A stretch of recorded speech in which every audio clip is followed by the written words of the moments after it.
Now that we've established what the transport layer is and how it supports the applications by providing those delivery services, we need to look at specific transport protocols. We need to understand how the transport layer handles multiple applications communicating all at the same time. This section is going to explain multiplexing and demultiplexing and allow the processes to share the network without their data getting all mixed up and mingled together.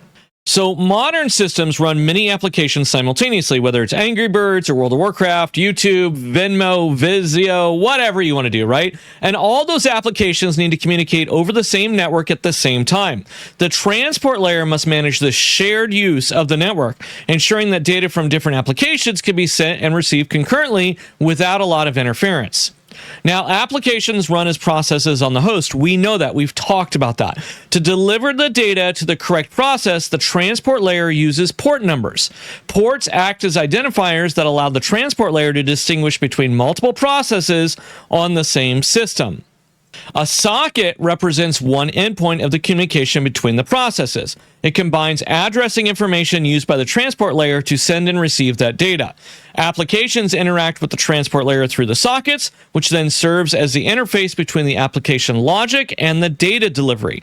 Processes are the applications, ports are the apartment numbers, sockets are the doors, and endpoints are the full delivery address. I'm going to repeat that. Processes are applications. We know that. Ports are apartments in the apartment complex. It's the number. It's your apartment number. Sockets, that's the specific doorway leading into your apartment. And the endpoints are the full delivery service address. That's the address to get to you. So inevitably, somebody asked me, they're like, okay, so wait a second. If the ports are the apartment number and the sockets are the door, aren't those the same things? No, they're not. Because some apartments have a front door, some have a side door, some have a back door, some have all three. And so you can interlace with those doors, and that's where the key in lies. So multiplexing occurs at the sender, not the receiver. Data from the multiple processes is combined and sent over a shared transport channel. So we take all that data, and we combine it together at the point where we're going to send it out, and then we're going to send it together in a giant kind of pipeline together.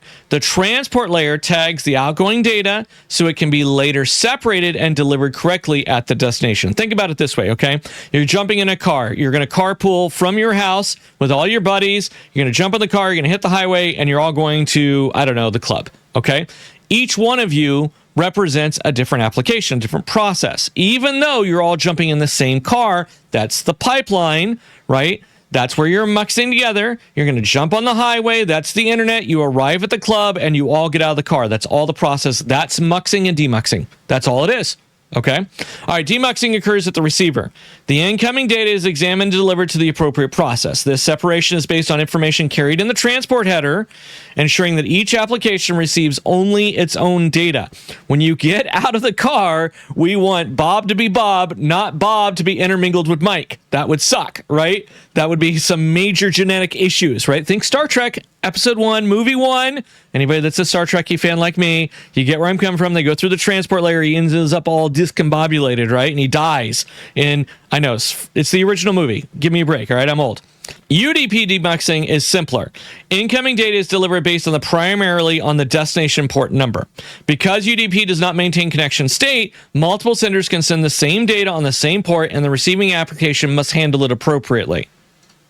TCP demuxing uses a more detailed identifier known as the 4-tuple.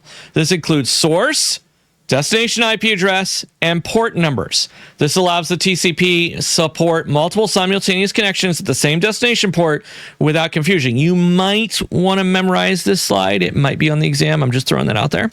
All right, muxing and demuxing are fundamental to how transport protocols operate. They enable multiple applications to communicate simultaneously, preventing data from being misdelivered, and they form the foundation for reliable and secure transport behavior examined later in the sections. Don't worry, we have more. I know you're excited.